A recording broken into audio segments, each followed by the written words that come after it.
So I just dropped my link to my live stream in the Discord, so join me over there. And I'm gonna mute myself on here, so just unmute yourself if you need me to say anything. Okay. Hopefully you all can hear me.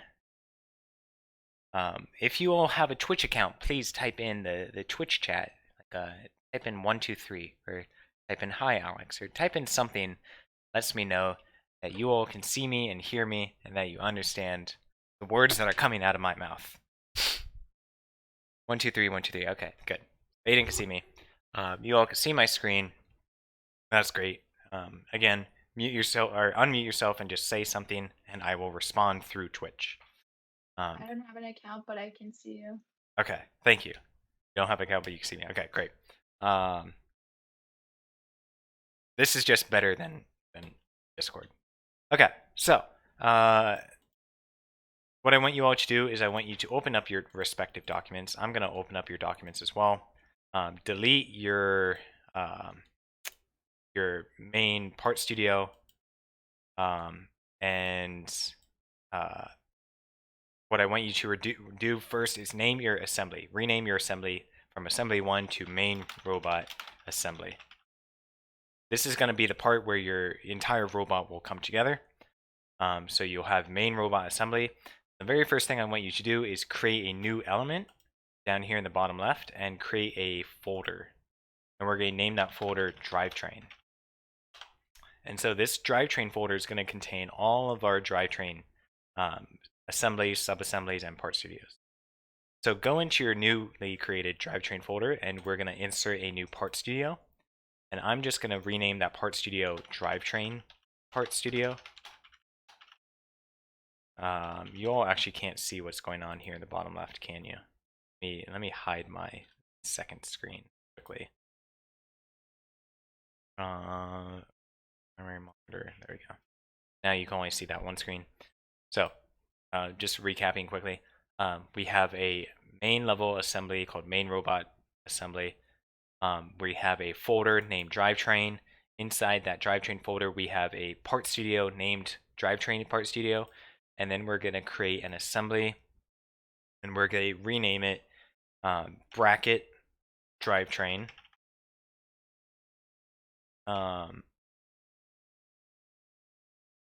We'll rename it bracket A for right now, but that might be demoted later. So in brackets, you're going to have drivetrain, and then in another set of brackets, you're going to have the capital letter A, and then you're going to just name it Gearbox.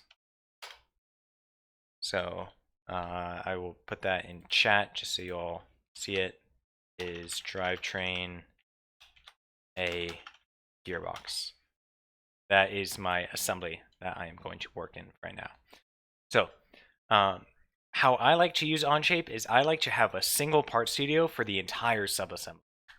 So every single drivetrain part, whether it's for the drive rails or the wheels or the gearbox, all of those will be made in a single part studio.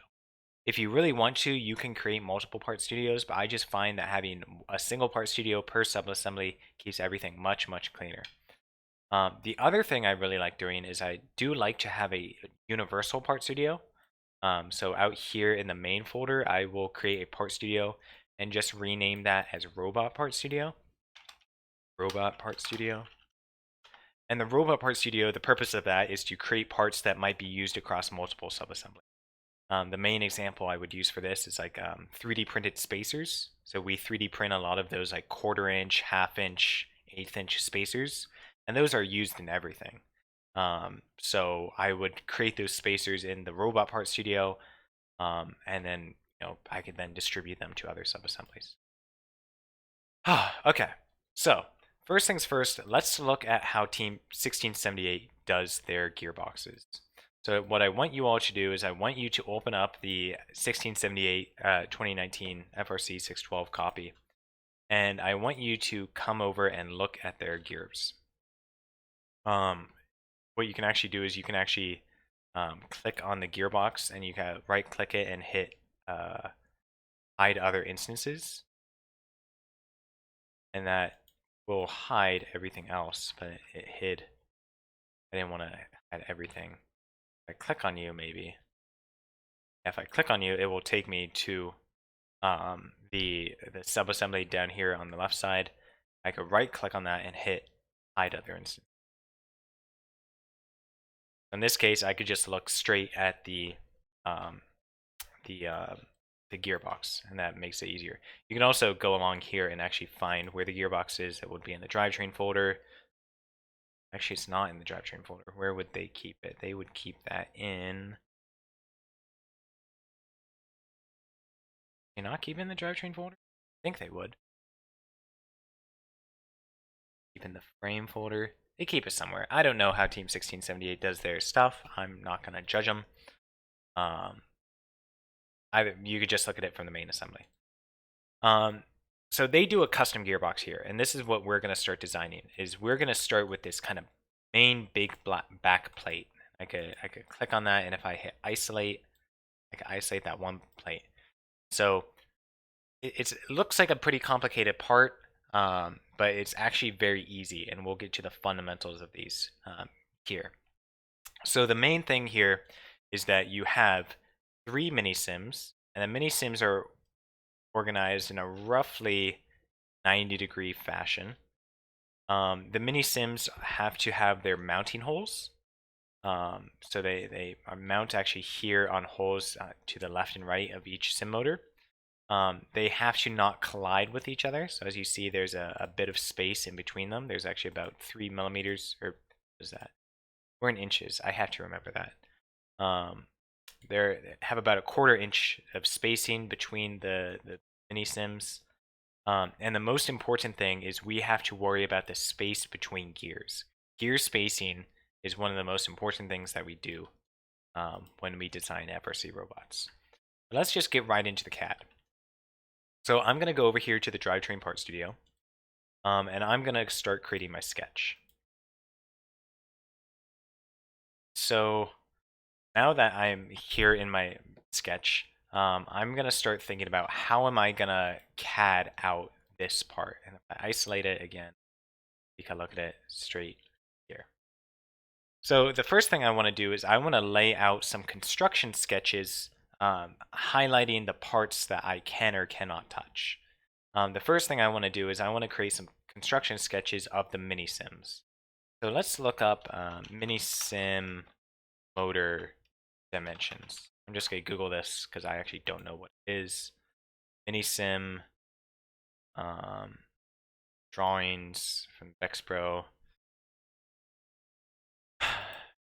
New mini sim has a 2-inch diameter bolt pattern that has a 1032 threaded bolt, and the overall diameter is 2.52 inches.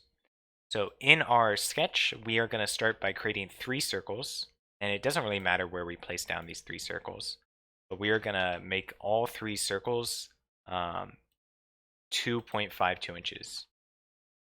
I'm going to distribute them approximately how they look in the Team 1678's robot. One thing I want to do is I want to make these construction sketches. So the way you do that is you just click on your sketch and you press Q.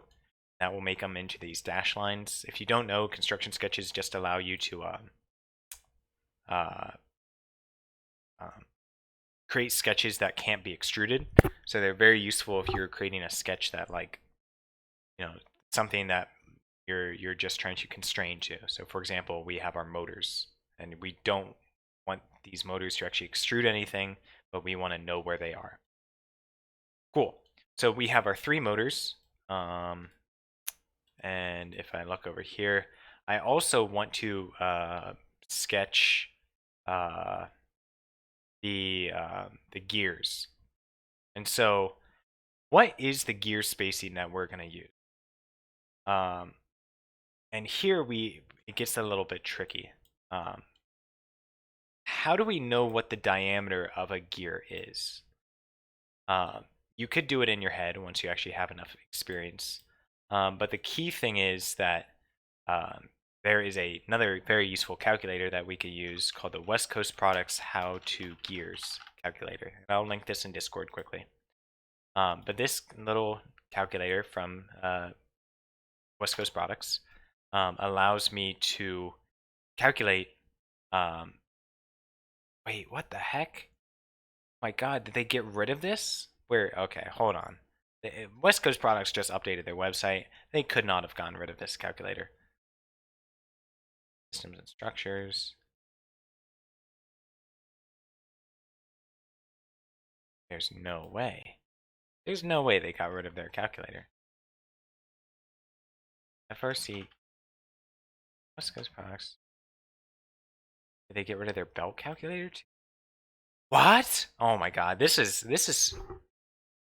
a wrench in my plans that I did not foresee here. So you all will have to give me a second.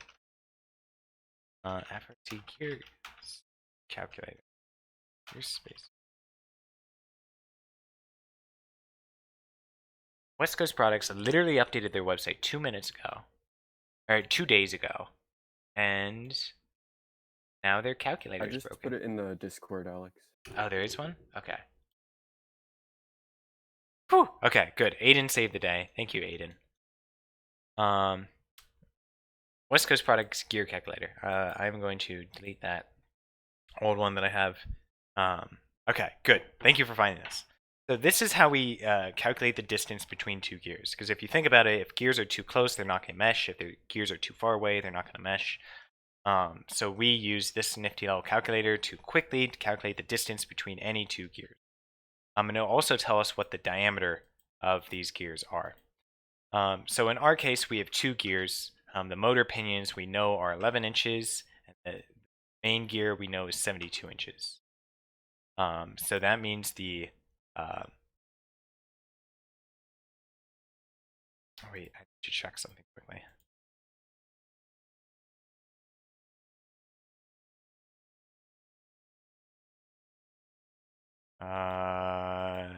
Give me one moment. I need to actually make sure that's an 11-tooth gear spacing. 20 DP motor pinions, tooth count, Falcon type sim motor, 11-tooth gear. Ooh, okay. Whew, good thing I double checked that. So this calculator will tell us the distance between, like, what the center to center distance between any two gears are supposed to be. So 11 tooth to 72 tooth has an outer diameter of 7 inches, the outer diameter 3.7 inches. One of the important things is the gear center or the extra center. That's just like the tolerance that you'll use. So obviously you can't have your gears perfectly spaced, because when you actually go to machine your part, your CNC is not perfect.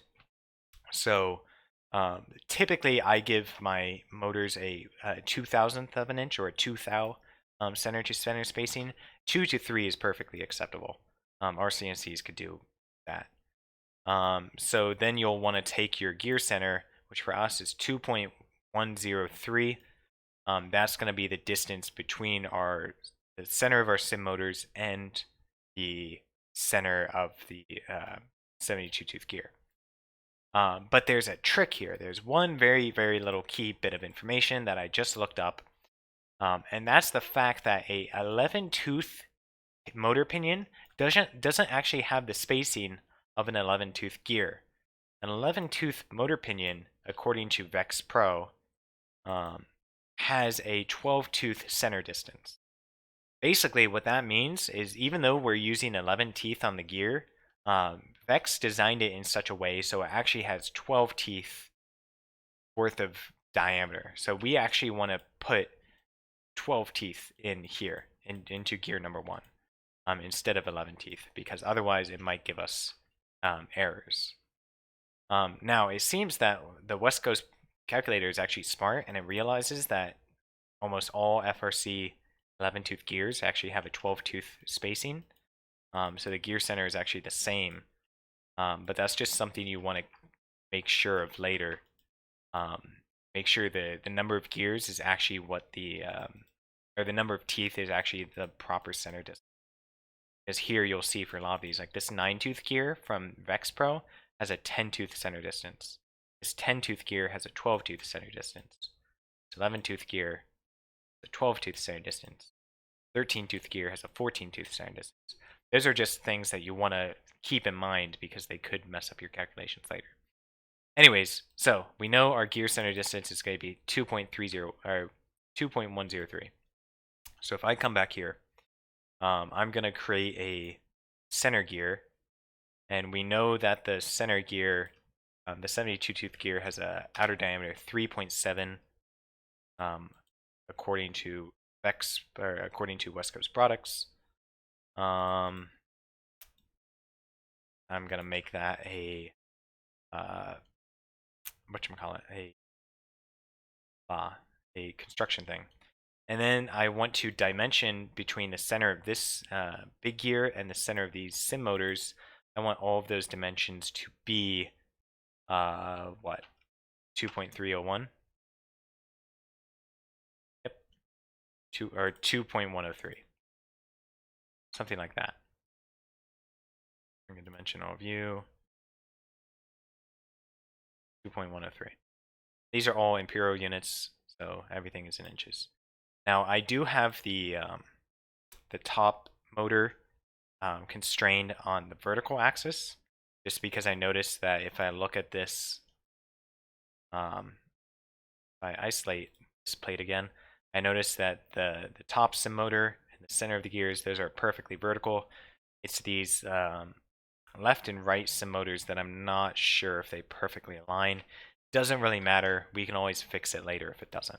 So I'm actually gonna just kind of strain these guys horizontally, because I notice that they are not interfering with each other. There's no issue going on there. So now that I have all these construction lines, I can now use this to my advantage and actually start CADing out what the plate will look like. If you look at 1678's robot, everything else here is just a bunch of lines that connect all these parts together. So what are some other things that we will need in this plate? Well, let's look at it. They use a half-inch hex shaft through the center, and in order to hold that half-inch hex shaft, they use a bearing. So let's isolate this bearing. This is a half-inch flanged, half-inch hex flanged bearing that has an outer diameter of 1.124 inches. You can actually just go to Vexpro's website and find their pulleys, or their bearings, sorry. Hardware, bearings. Let's look at the hex ones. Drawings for all the flanged bearings. The flange is 1.225. The inner diameter is 1.124. So, and we see that here. This is a distance of 1.124. So I'm going to put a circle in the center of this as 1.124. 0.124. Basically 1 1/8. It's a little bit undersized, just to make sure they get a good press fit. That's going to be in the center there. What else is on here?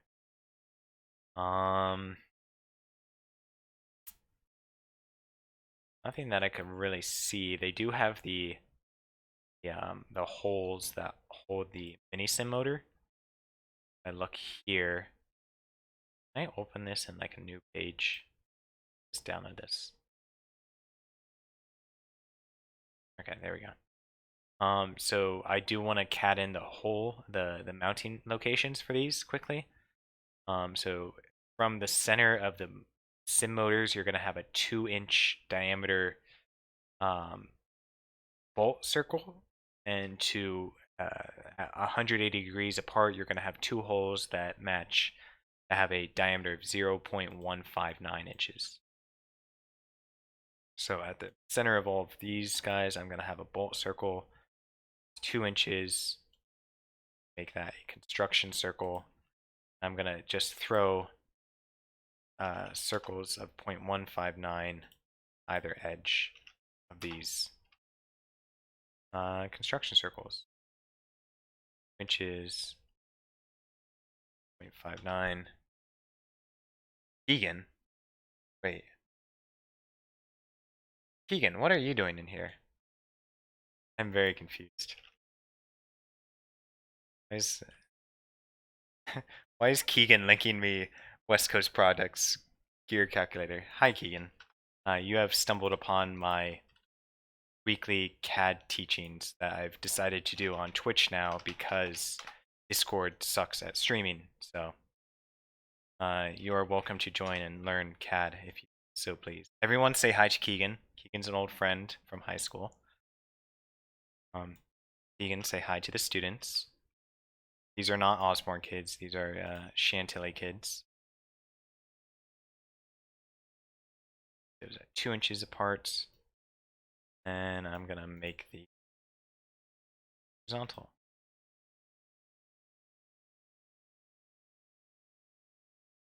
So what is happening here?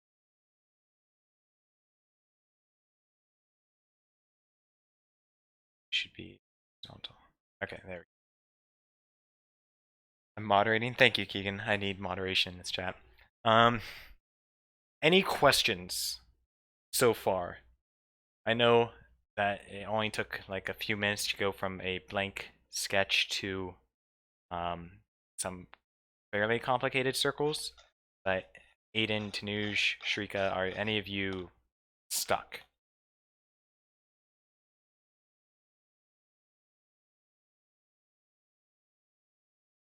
Silence, I like it.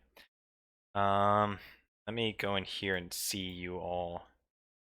Art Studios. Wait, did you have anything to say?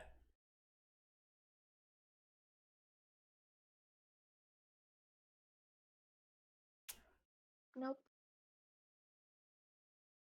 You keep unmuting yourself, Shrika, so I don't know if you're asking a question.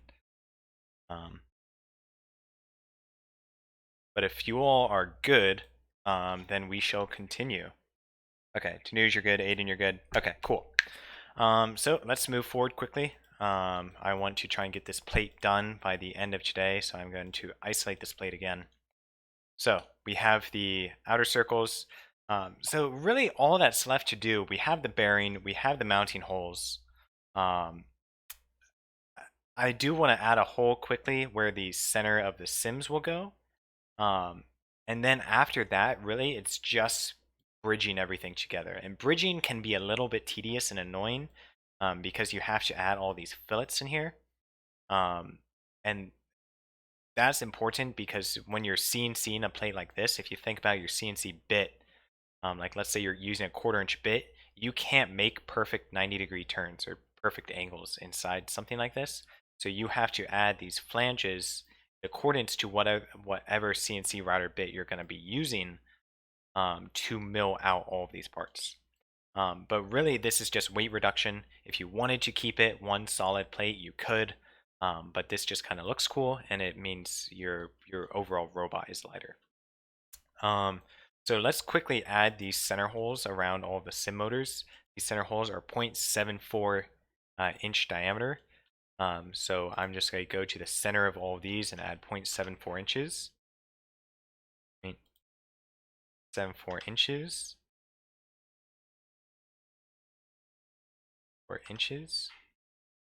And that's just about it. Those are all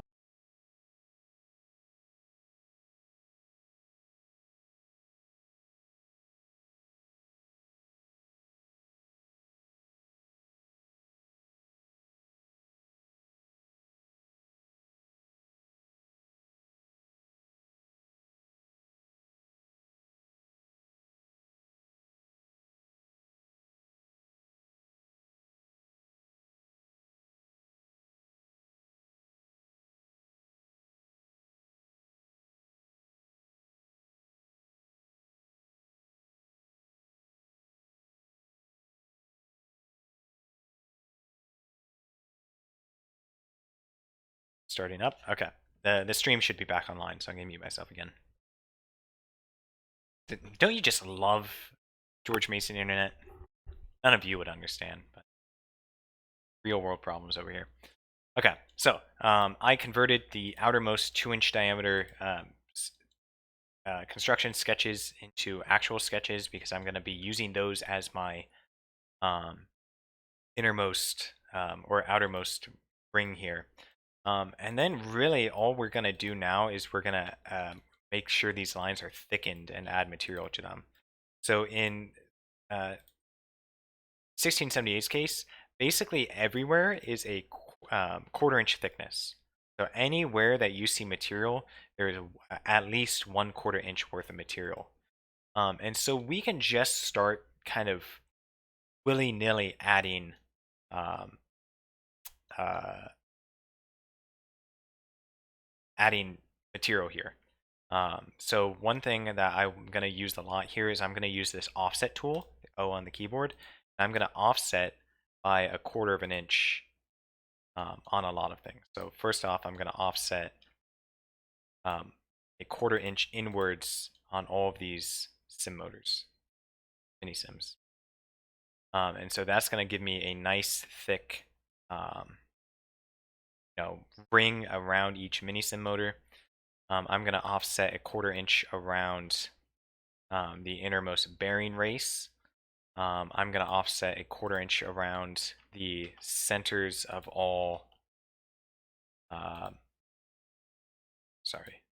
centers of all of the, I don't even know what you call these things. These areas that grab, like, what would that be? The neck of the motor, you could think? The area surrounding the motor pinion? I don't know what you call that.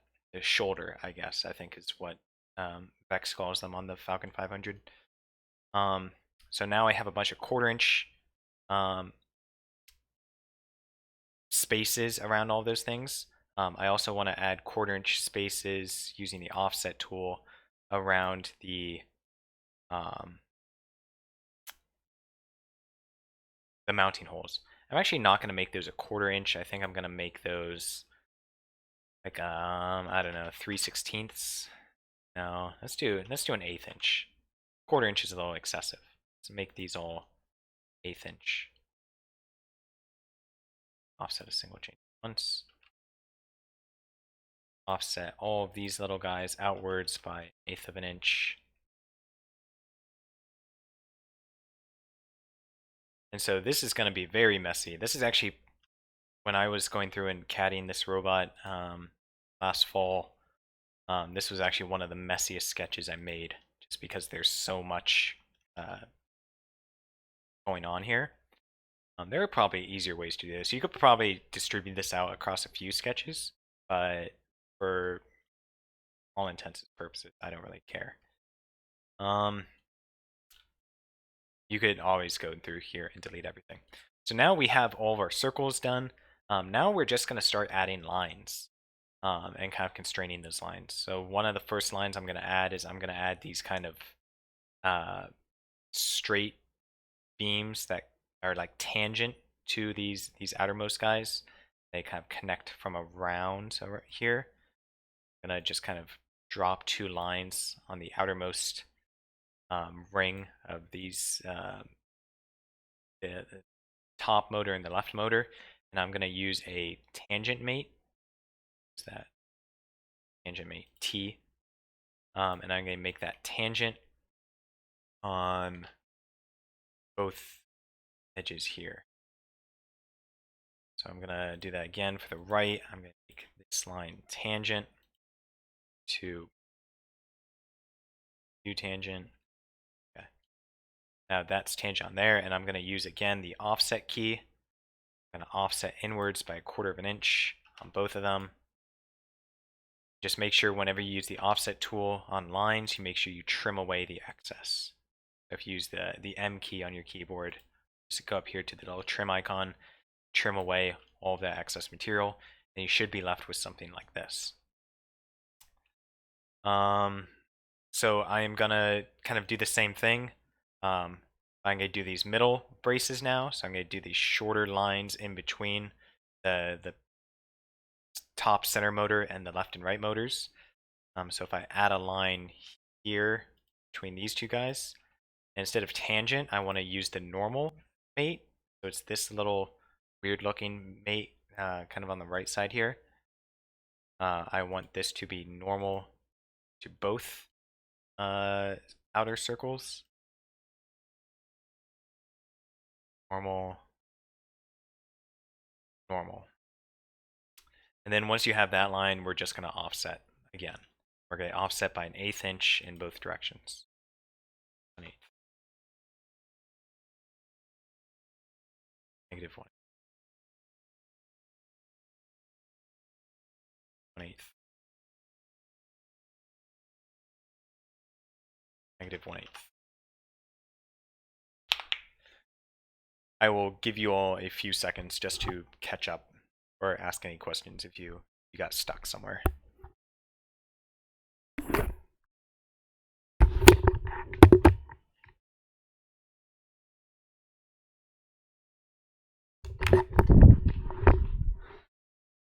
Can you take a look at my sketches? The distances look whack? Sure. Aiden here. You are currently creating a feature, so I actually need you to save your sketch and exit out of it in order for me to get access to it.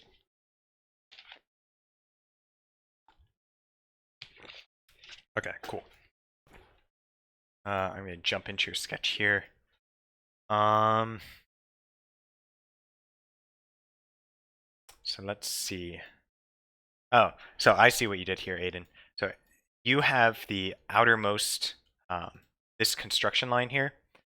This is 2.52 inches. That is the outer diameter of your mini-sim motor. And then you added a 1/4 inch on top of that.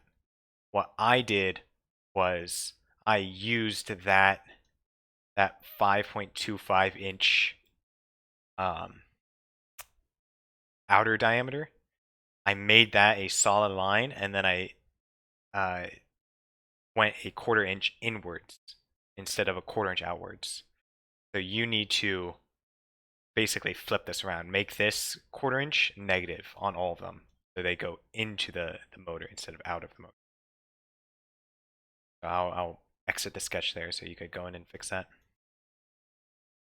For the small lines, you can offset them last. You make them small lines that you offset last.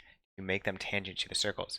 Good, you actually caught that. I did not point that out yet, but yes. So when you did that last offset, it doesn't actually reach the circles. You don't have to make them tangent, but you want to make them normal. And actually, because you're offset from here, these two lines will be perfectly parallel. So what you can actually just do is grab the little blue tips of them and just drag them onto the line. You just drag them up, and they will instantly do a incident or a coincidence mate, and that will fully constrain them.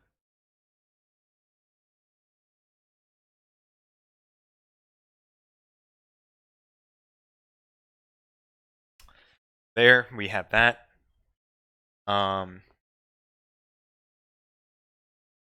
Now let's see what's next.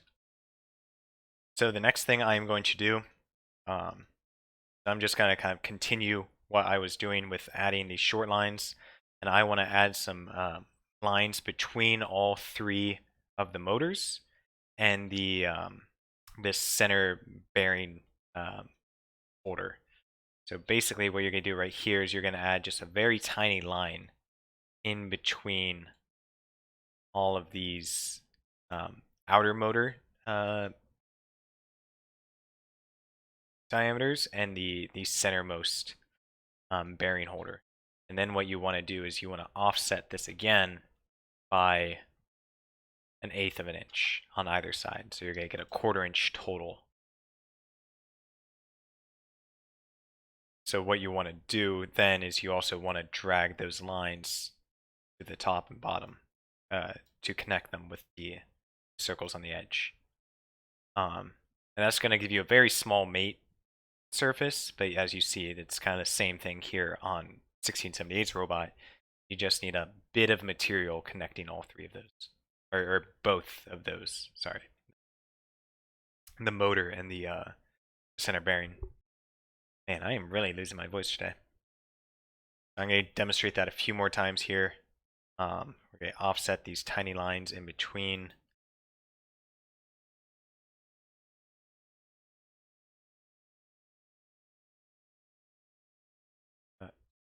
Go. -1/8 of an inch, and then we're going to drag this circle they mate with each motor and bearing race. One final time down here, 1/8 of an inch, -1/8 of an inch.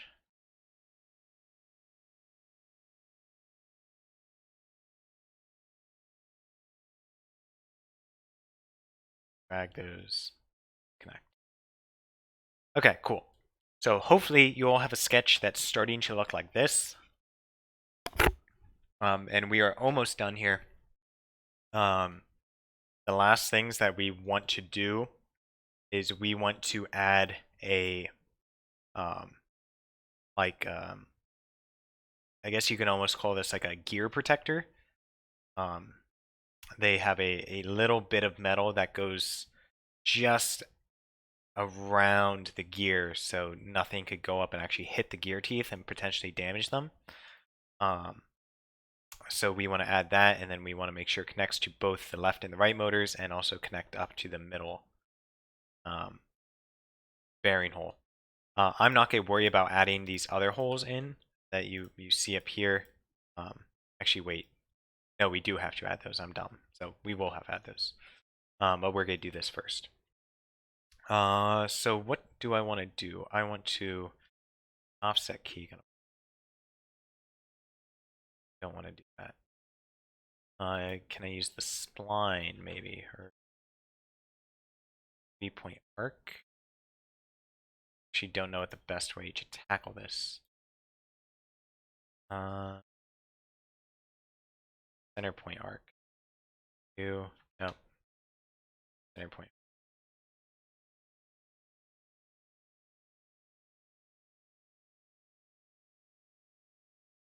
Oh, that's nifty. I've never used that tool before. So I use the center point arc tool, which is if you just drop down on the 3-point arc tool, it'll let you access that. You drop a center point at your origin, and then you go out kind of beyond the construction line that we created for the 72 tooth gear. And then I just drag that from the left to the right. And I can actually offset that as well. Offset you inwards by, let's say, 1/4 inch. Sorry.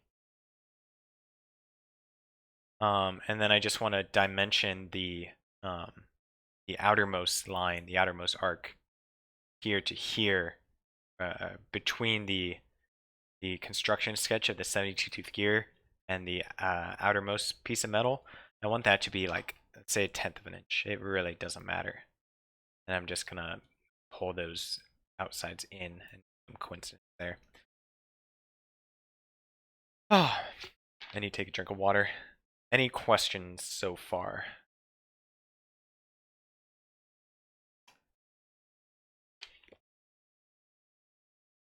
If not, it's just more of the same. We need to now make lines connecting this bottommost arc, um, the bearing holder.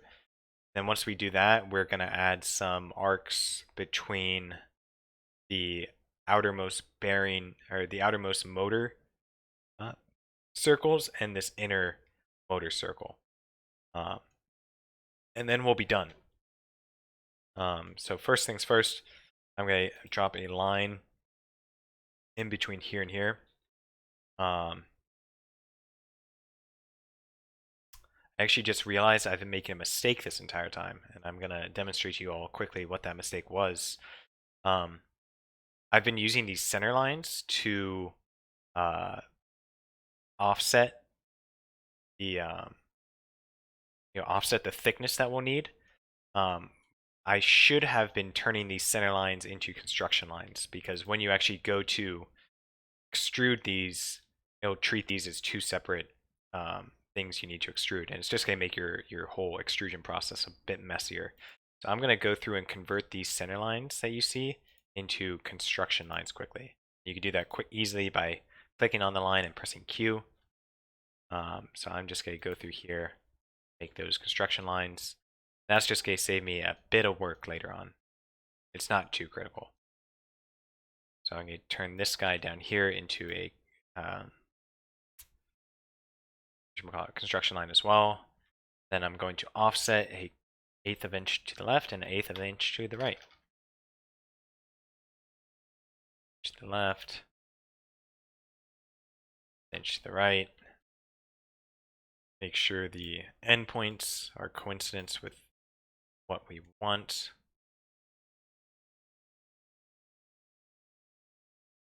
So that is the center bearing race that is constrained at all 4 points. And then I'm just gonna do a line between the center of each motor and this whatchamacallit, the mounting holes. So I'm just going to drop a middle line in between it, and instead of offset here, I'm actually just going to show another way that you could do this, which is just dropping 2 parallel lines and making sure both of those are 1/8 of an inch. Might be slightly faster than offsetting, I don't know. If I wanted to be more speedy and efficient about this, I can actually do a make a mirror. I use the mirror tool here, and I click on a mirror line. I can mirror everything over from this left side to this right side. Just a little productivity hack might make your CAD faster. Make sure both of those are normal. I over-constrained it, don't want that. And we're just going to go do this. I expect you all to know how to do this. We're just CADing lines. 1/8 of an inch. 1/8 of an inch. Do construction line. Use my little mirror trick. Mirror. That's all view. And this one more time. Left to the right.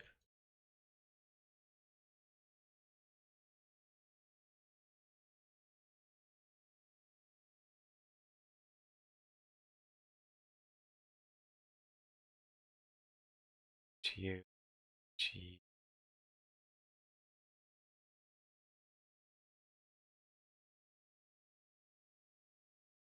Mirror. Okay. So that is, I believe, everything. As with all things in CAD, it probably won't actually do what we want on the first try. But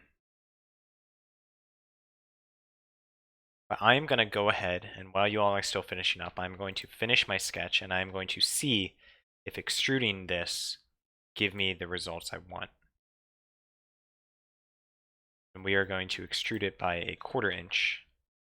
And the issue that we're going to have here is because we have so many separated sketches, we're going to have to click on a lot of faces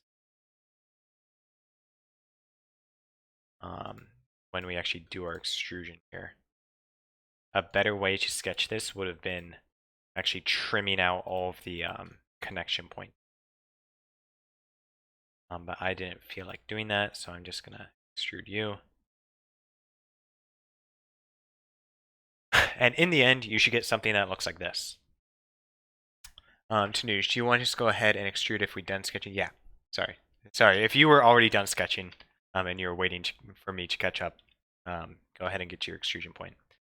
Please put a thumbs up in either the Discord or the Twitch chat if you have gotten to this point and you do not have any issues.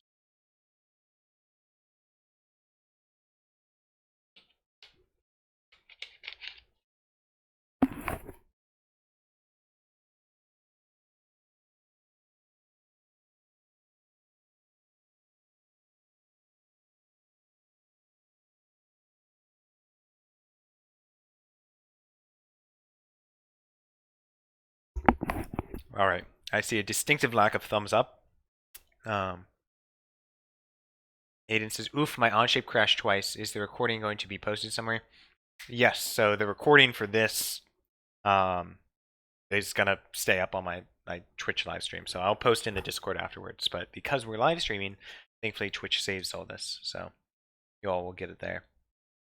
So Tanuj, are you finished with this?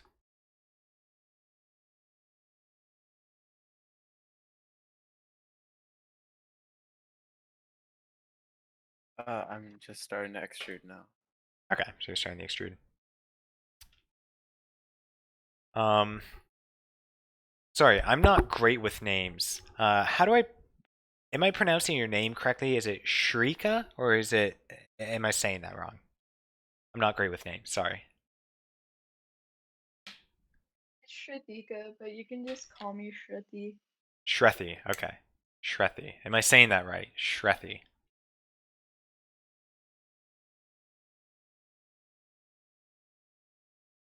Yeah. Okay, cool. Shrethi. I will remember that. I'm not very good with names. You'll have to forgive me.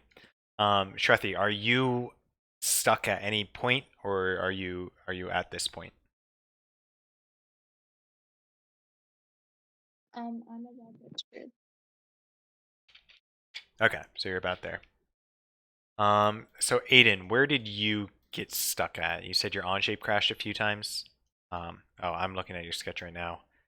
So yeah, you really just need to kind of add the lines in between. Shrethi, you seem to have everything going well, and Tanuj, you seem to have everything going well. Great. It's only Aiden. Oh, it's always Aiden. Aiden's always the trouble person when it comes to these things. Shaking my head. Keegan. I forgot what it's called, but don't you need to smooth the edges inside the mullion? Yep. So that is what we have to do next. As soon as all the students have the have this, we need to go in and add all of our fillets, which is extremely tedious. And don't diss my i5. Dude, you're running an i5? It's literally 2021. Come on, Aiden. If you want to be a CAD team member, you need at least an i7. I mean, I'm running an i7 with an NVIDIA GPU in my laptop. If you're not running at least a 2080, you can't be on CAD team. No rules. tan radius. Something like that. It is the fillet tool, but yes. Were you in Mr. Schmidtke's class, Keegan? I don't remember. I know you were on robotics for a while. Yeah. I have some great pictures of us, robotics. Here, 1 second. My mom's calling me. Don't know why, but I'm going to answer that quickly. Hello?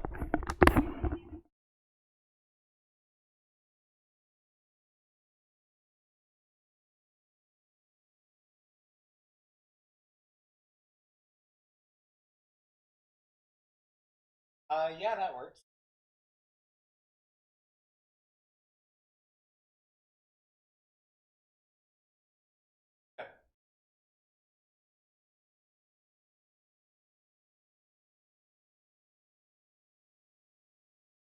Yeah, we'll work. Not on Friday. We'll work Saturday. Okay, yeah. I probably.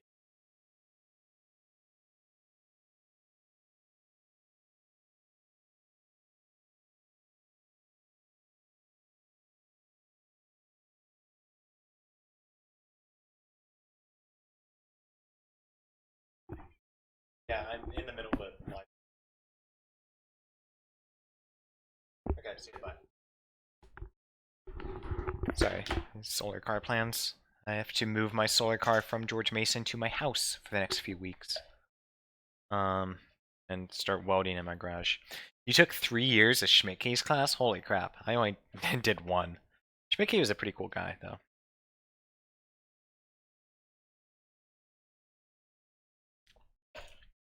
Where do you live now, Keegan? We haven't talked in a while. Are you down in Bealton, or have you moved elsewhere?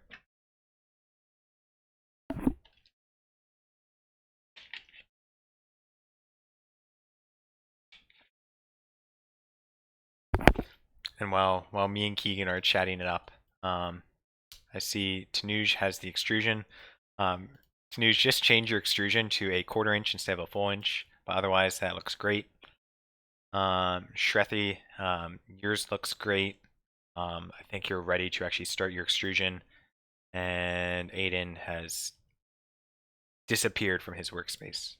So, you're in Midland? Okay, so you're still near Bealton. Yeah, I'm still up here at Fairfax. We'll see how long I'm here for. I have an interview with a startup tomorrow down in North Carolina, so I might be moving down there. Who knows? We'll see. Anyways, so the last thing I want to show you all quickly tonight is we're not going to get too much into assembling the gearbox. I want to start showing you how to use some of the MK-CAD parts. So I want you all, at least Tanuj, who now has the gearbox faceplate done. First off, rename your part down here in the bottom left. You have your part number 1. I want you to rename that to the naming convention that we'll be using going forward. So this is part of your drivetrain. That's the subassembly we're in. This is our very first part, so it's going to be P001. Then we're going to just put a dash there, and we're going to name it, I don't know, gearbox plate. Drivetrain P001-gearbox plate.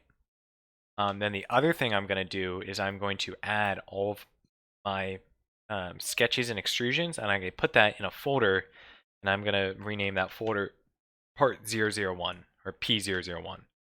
And that's just going to keep all of my sketches and other features organized, because when you start making parts that have dozens of sketches and extrusions and fillets and all that, it gets really messy.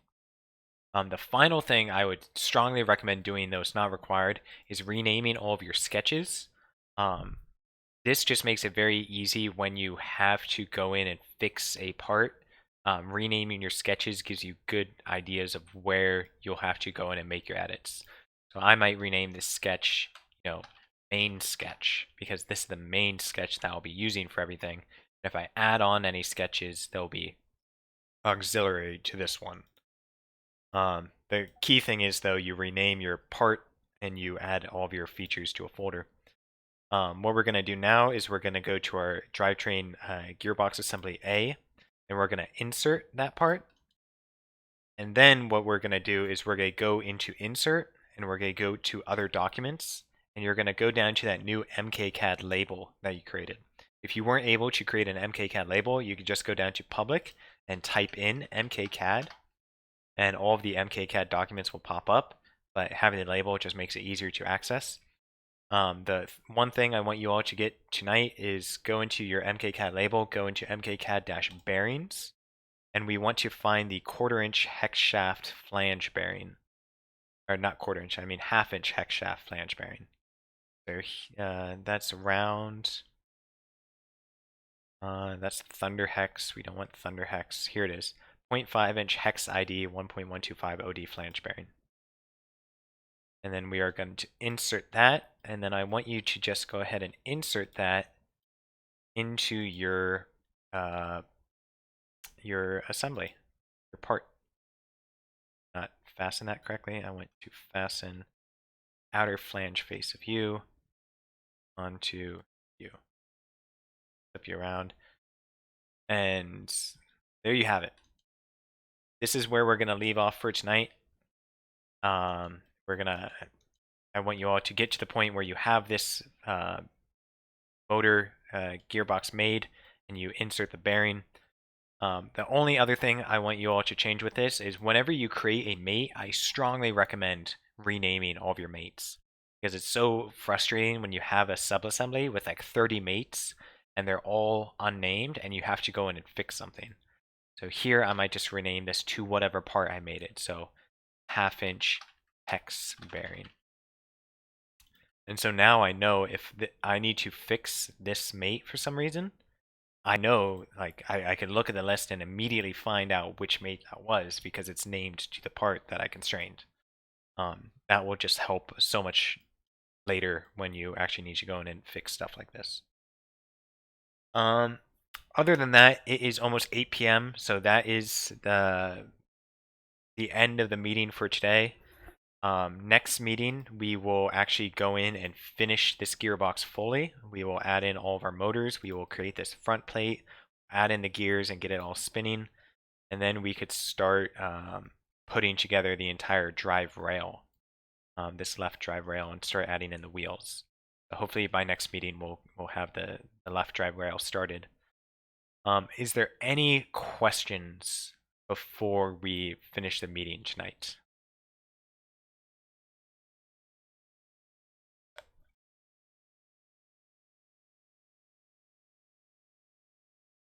Aiden, any questions? Tanuj, any questions?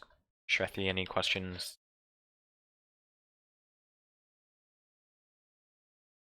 Are the mini sims in MKCAD or do we have to build them ourselves? The mini sims are in MKCAD. So if you go MKCAD and you go to motors, the mini sims are in there. Everything that you see on the iLight gearbox, or not the iLight, the 1678, except for the standoffs and this front plate, everything is in MKCAD. So if you want to go ahead and add the motors and the pinions and the gears and the sprockets and the shaft and everything, go ahead. Be my guest if you want to get a head start on the rest of this CAD. But this is sorry, this is where I'm gonna leave it for now. Shrethi, no questions. Oh, sorry, Tanuj, I didn't see your question actually typed in chat. Aiden, are you here? Do you have any questions? The other two seem to be good.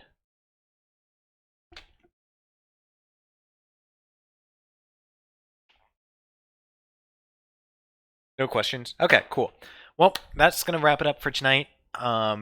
We'll plan to we'll definitely do again next Wednesday. Given that the Innovation Challenge is finishing up here on Saturday, we might be able to actually take over maybe the Monday meeting or maybe the Tuesday meeting. We'll see.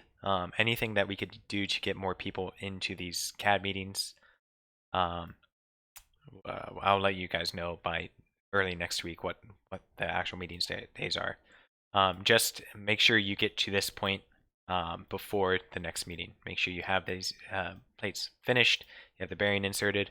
The video will be up. I will post that on the Discord channel. So if you all need to go rewatch this, you can. Other than that, I'm going to end it here. You all are free to leave. Thank you all for joining again today.